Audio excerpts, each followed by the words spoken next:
Pues voy a empezar haciendo un test, porque estas cosas casi nunca funcionan.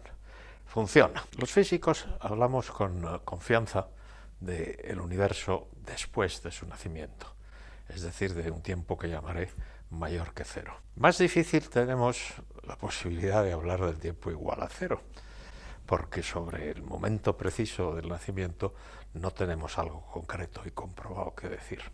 Pero ha habido alguien que en un vídeo anterior, en el que yo desaconsejaba hablar del tiempo igual a cero, me echó una bronca comentando que un científico tiene que hablar de todo, etcétera, y que no puede permitirse no responder a una pregunta. Pues voy a hablar hoy incluso del tiempo antes del nacimiento del universo. De modo que voy a hacer una especie de mea culpa.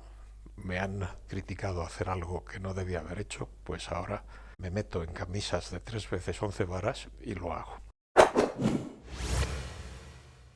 Desde que hay civilizaciones dignas de ese nombre, ha habido siempre mitos de la creación.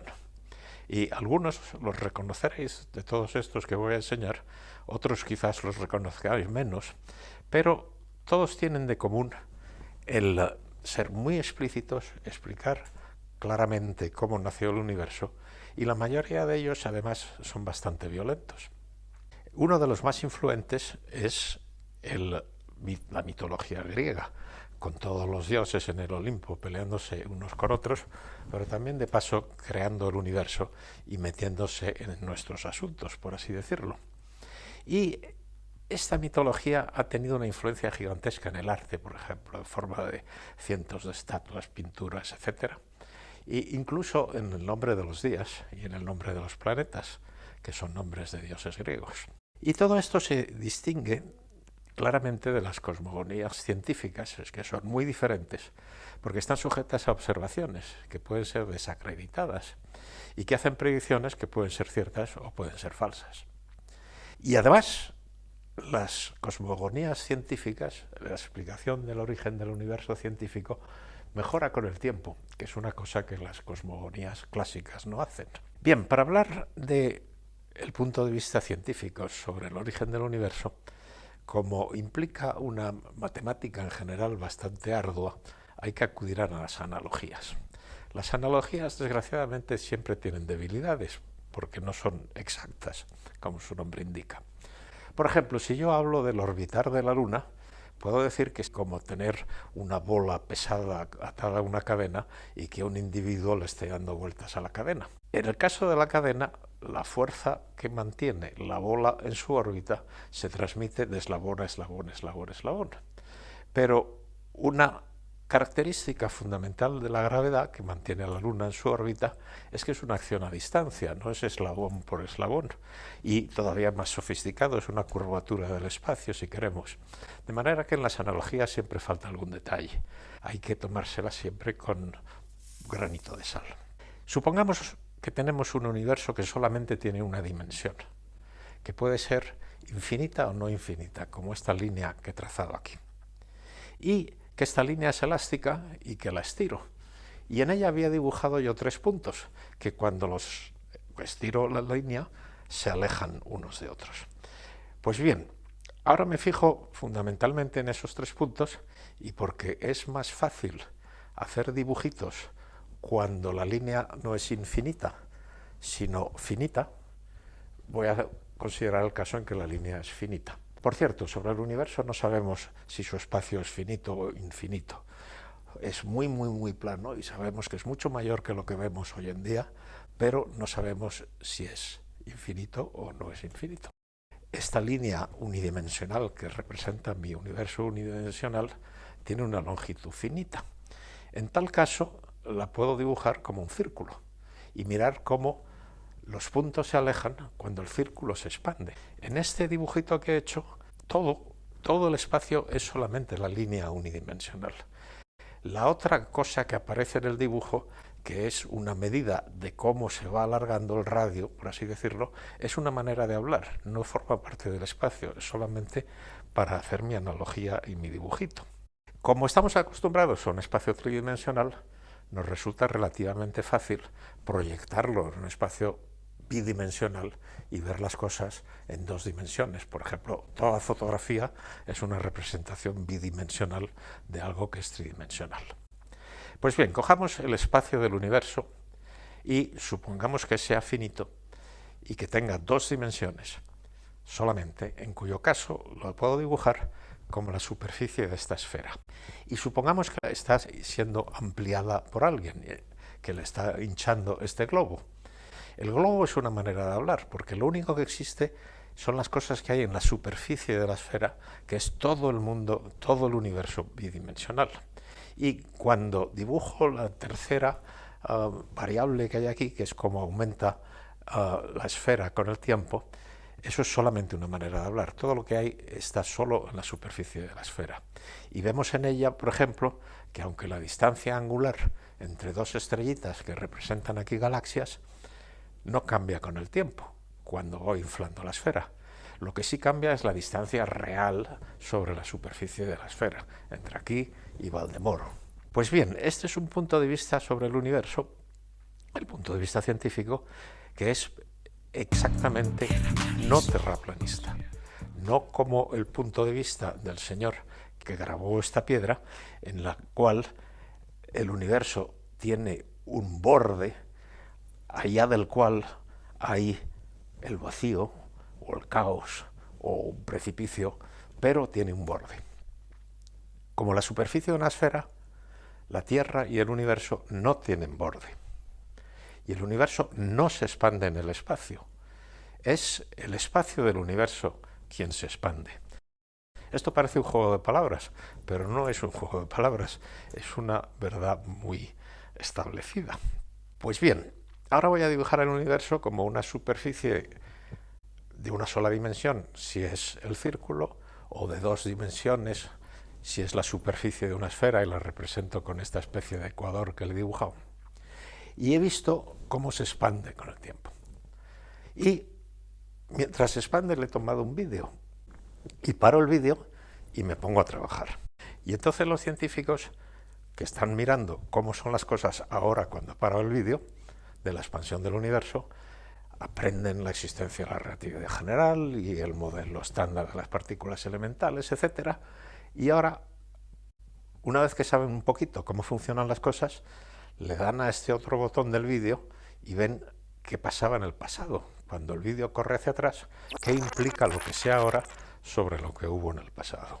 Pues lo que implica es lo siguiente. Esta es una transparencia que dibujé hace más de 50 años, así que los numeritos que aparecen, por ejemplo, en el eje del tiempo, que es el eje horizontal, el eje de la temperatura del universo, que va variando con la expansión, es el eje vertical. Esos números, como 100.000 años y 10.000 millones de años, no son exactamente los mismos ahora, aunque se parecen. Bien, pues si empezamos con el tiempo ahora, la flecha roja de más a la derecha, y echamos hacia atrás, hace casi nada, en términos cósmicos, desaparecieron los dinosaurios. En fin, no desaparecieron, lo que hicieron es evolucionar a aves. Si vamos mucho antes, a cuando el universo tenía una temperatura de unos 3.000 grados, pone ahí 100.000 años, pero ahora creemos que son 370.000 años después del nacimiento del universo. Antes de eso, un átomo como un átomo de hidrógeno hecho de un protón y un electrón no podía existir de manera estable, porque la temperatura era tan elevada y la densidad tan elevada que los protones, electrones y fotones que había antes de ese momento colisionaban tan intensamente que cualquier átomo de hidrógeno que hubiera habido se hubiera roto en sus pedazos.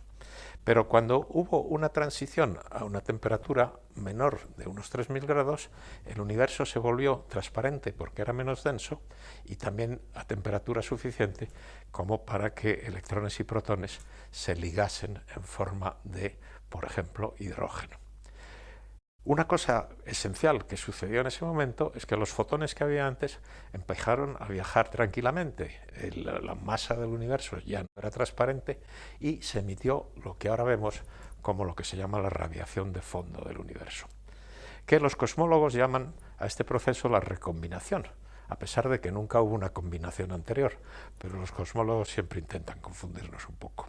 Mucho antes, cuando el universo tenía una edad de unos 3 minutos, pasó otra cosa interesante, Y es que antes de eso, un núcleo atómico como el núcleo de helio, que tiene 2 protones y 2 neutrones, no podía existir de manera estable porque la temperatura y la densidad y la presencia de fotones y neutrinos también en esa época rompían cualquier núcleo atómico en sus constituyentes protones y neutrones. Pero alrededor de los 3 minutos, entre 1 y 10 minutos o algo así, la temperatura bajó lo suficiente para que algunos elementos llamados primordiales naciesen en ese momento. Los elementos primordiales son el helio 4, el helio 3, el deuterio y el litio 7. Y las cantidades que hoy observamos de esos elementos coinciden exactamente, o casi exactamente, con las predichas por la teoría. De manera que el universo, cuando tenía una más o menos razonablemente joven edad de 3 minutos, lo entendemos muy bien. Pero hemos hecho experimentos hasta energías del orden de 10 TeV, que corresponden en este gráfico a cuando el universo tenía una edad de 10 a la menos 15 segundos o una temperatura de 10 a la 14 grados. De manera que algo sabemos del universo desde que tenía una edad de unos 10 a la menos 15 segundos, que es ya bastante joven. Pero eso no lleva al tiempo cero del nacimiento del universo, o la creación del universo en palabras más grandilocuentes. Todo lo que estoy diciendo por ahora está basado en la teoría de la relatividad general de Einstein, que no solamente es tremendamente elegante y bella, sino que ha sido comprobada con una precisión espeluznante en docenas de experimentos. Esto implica que en el entendimiento que tenemos del nacimiento del universo, que está basado en esta teoría, el tiempo, el espacio y su contenido energético son un único todo. Esto lo estoy repitiendo, lo repetiré 20 veces. De manera que en el Bang, mal llamado Bang, porque no es realmente una explosión en un sentido, es una analogía y es una de las peores, todas estas cosas, el tiempo, el espacio y lo que contiene el tiempo y el espacio, nacen juntas. Así que al norte del Big Bang es una cuchufleta, no se puede decir, es una tontería, porque no hay un espacio exterior. Y antes del Big Bang, esto ya es un poco más discutible. Por ejemplo, hay teorías que se han estudiado bastante, que no tienen nada absolutamente convincente, en las cuales el universo se infla y se desinfla, se hincha y se deshincha. De manera que hemos estado en muchos estados anteriores del universo, cada una de estas pulsaciones, pero estas pulsaciones van hacia atrás hasta el infinito, de manera que tampoco se puede hablar exactamente del inicio del universo en este tipo de teorías. Bien, como dije, una cosa importantísima en nuestra comprensión de la cosmología es que cuando el universo tenía una edad de unos 370.000 años, se emitió la radiación cósmica de fondo, en inglés sus iniciales Cosmic Background Radiation.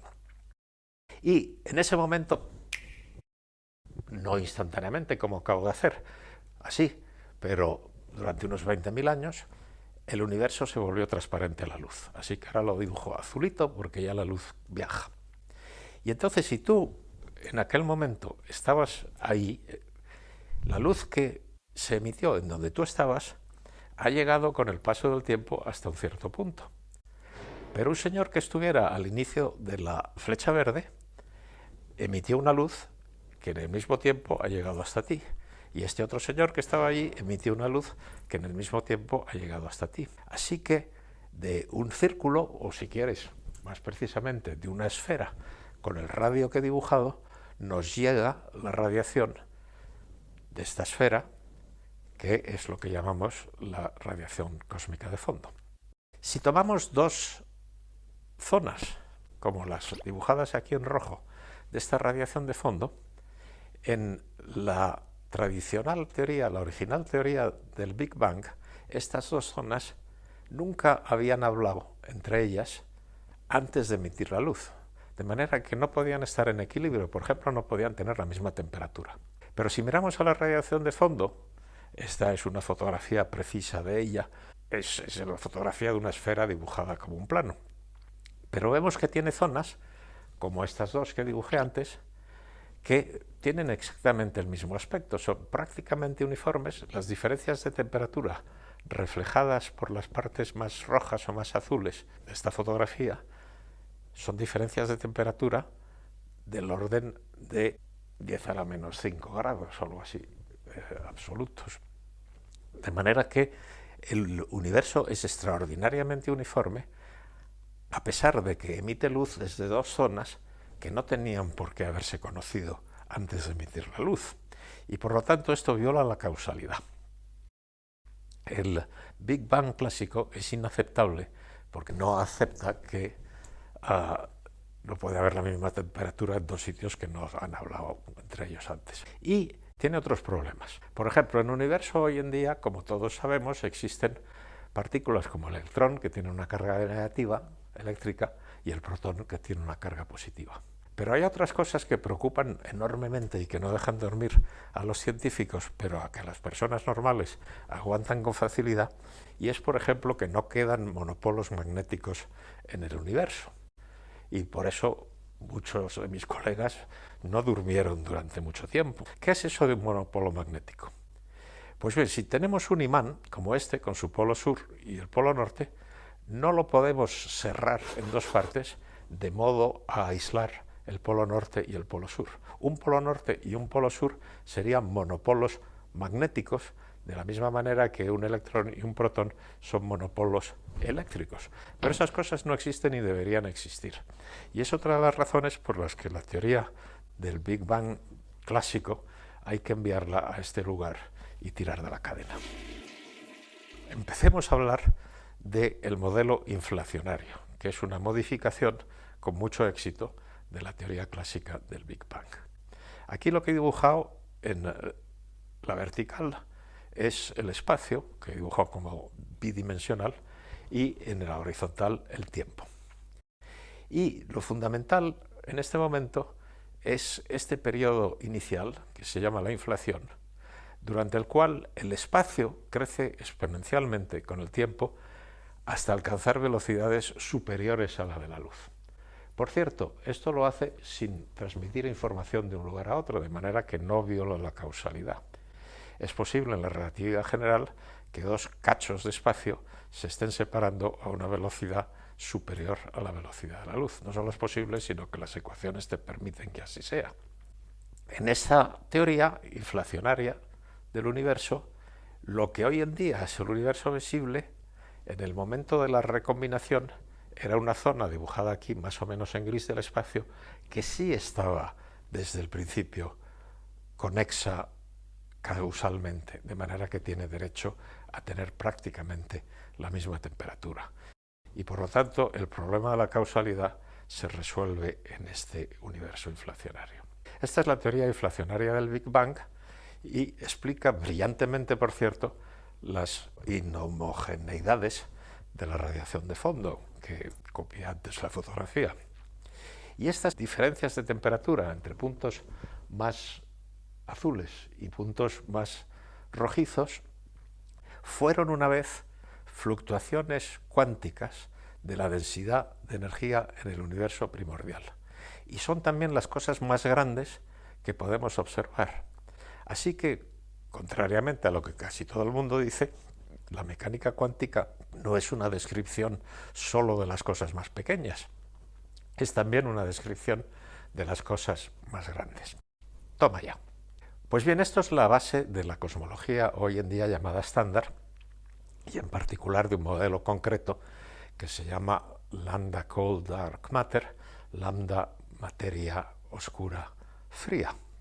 Lambda quiere decir la densidad de energía del vacío, Cold Dark Matter quiere decir materia oscura que viaja a una velocidad hoy en día inferior a la velocidad de la luz.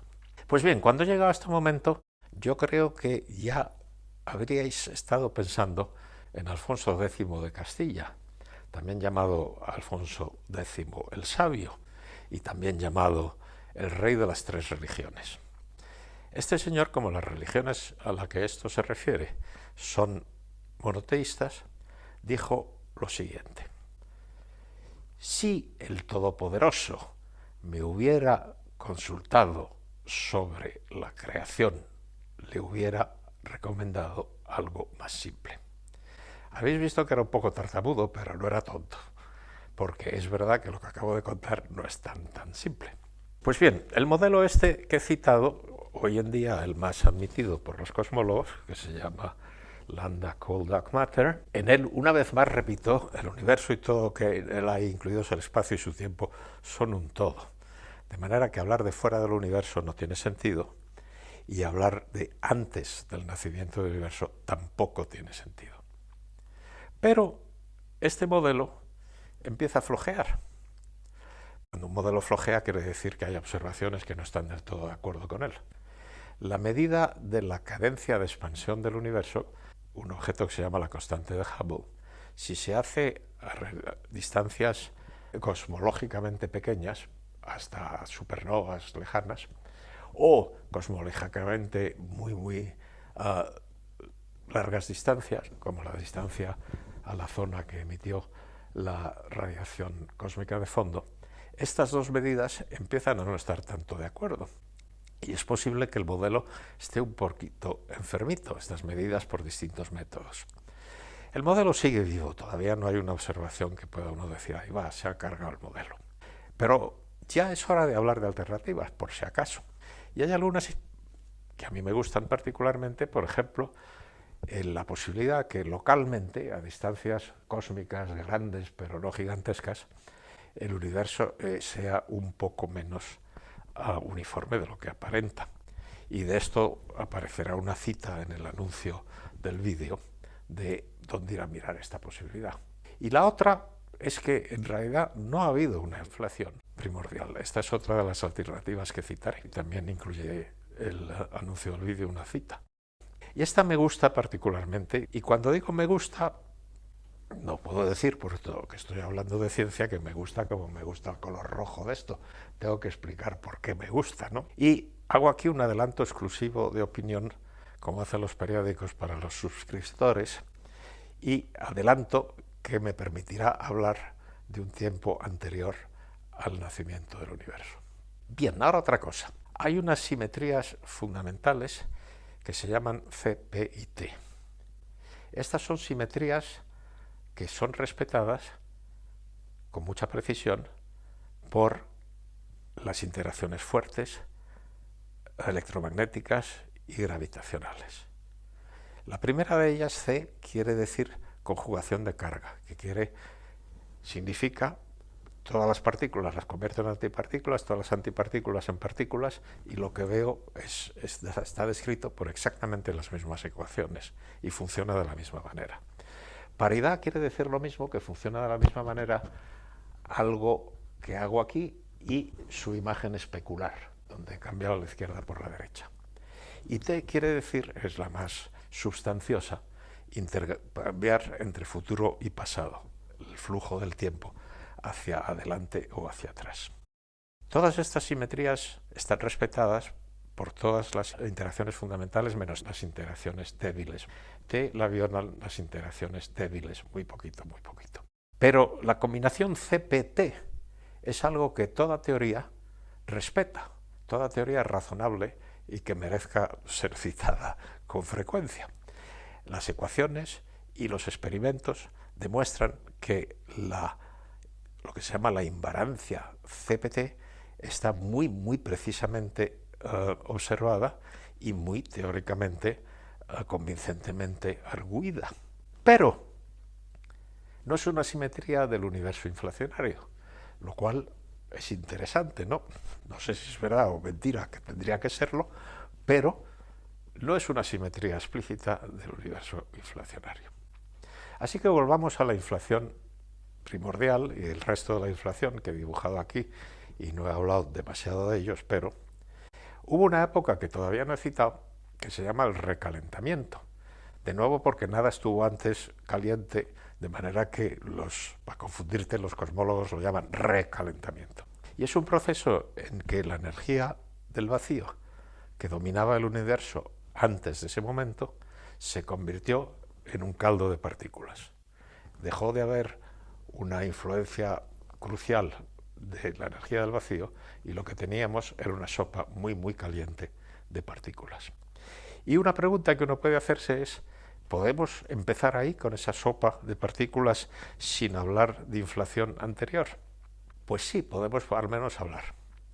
Y motivos para que esta teoría guste, entre otros, son que la masa oscura se genera gravitacionalmente, no hay que añadirla de alguna otra manera, y está constituida específicamente por un neutrino, un cuarto neutrino, más de los 3 que conocemos, y que tiene una masa muy elevada, como medio billón americano de masas del protón. Este neutrino interaccionaría muy poquito y es muy difícil de observar, pero a lo mejor está ahí y es la masa oscura. La teoría además nos requiere unas partículas hipotéticas que se llaman acciones, que resuelve un problema del modelo estándar de partículas del que no hablaré hoy.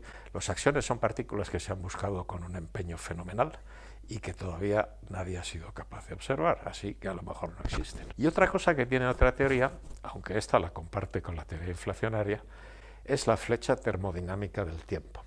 Es decir, que a manera que aumenta el tiempo, empezando por el nacimiento del universo, aumenta la entropía del universo, localmente al menos. Y eso pues es una manera de entender un aspecto del tiempo, lo cual nunca es fácil. Pero ¿qué pasa con el tiempo antes del momento cero en esta teoría? Bien, si vuelvo al caso de la inflación, el espacio se expande exponencialmente con el tiempo y el coeficiente de expansión es la energía del vacío, o constante cosmológica, que se suele llamar lambda. En esta otra teoría, que no tiene un nombre, pero que yo llamaré del engorde, porque el universo aumenta, pero no de manera inflacionaria, el coeficiente con el cual aumenta con el tiempo la dimensión del universo espacial es el tiempo al cuadrado. En esta primera teoría es imposible ir a tiempos negativos, porque deja de funcionar. Y sin embargo, en esta otra sí es posible ir a tiempos negativos, porque t cuadrado es lo mismo cuando t es positivo o t es negativo. Y esta primera teoría, la inflación, lo respeta la simetría CPT, y esta segunda teoría elegantemente sí la respeta. Pues bien, en esta segunda teoría, la singularidad del Bang, el momento cero del universo, es transitable. Es decir, nuestro universo se puede prolongar a un tiempo menor que cero en un antiuniverso cuyo tiempo termodinámico también allí va hacia adelante, pero todo lo que aquí son partículas, allí son antipartículas. Este universo es idéntico al nuestro, solo que es su antiuniverso. Y desde el momento t igual a cero, estos dos universos se han expandido, uno en forma de partículas y otro en forma de antipartículas, de manera que, en cierto sentido, aunque no podamos viajar allí, podemos hablar del tiempo anterior, que es el del otro lado. Esta teoría también tiene buenos motivos para que no guste por ahora. Por ejemplo, el universo, tal como el nuestro, es homogéneo, isotrópico a gran escala y tiene un espacio tridimensional que es muy precisamente plano. Es solo un universo más probable. En el caso de la inflación, es el universo único posible, o el tipo de universo único posible. Aquí solo es un argumento probabilístico que el universo tenga estas propiedades.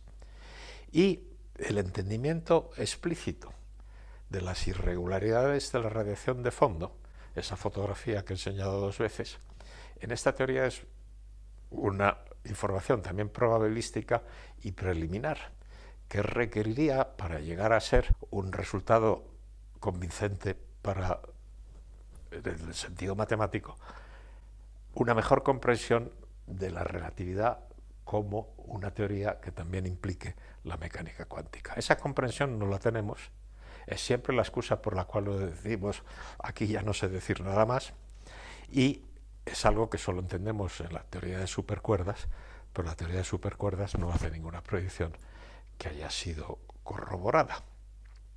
De manera que hemos llegado en un momento en el que tengo que citar a algún otro sabio. En este caso, Agustín de Hipona, obispo de Hipona, que vivió a caballo entre el siglo IV y V, que también se llama San Agustín. Y este señor dijo lo siguiente: entiendo perfectamente lo que es el tiempo hasta que alguien me pida que lo explique. Y a mí me pasa lo mismo a 1700 años más tarde. Pues bien, yo creo que este no es mal momento para que me pare.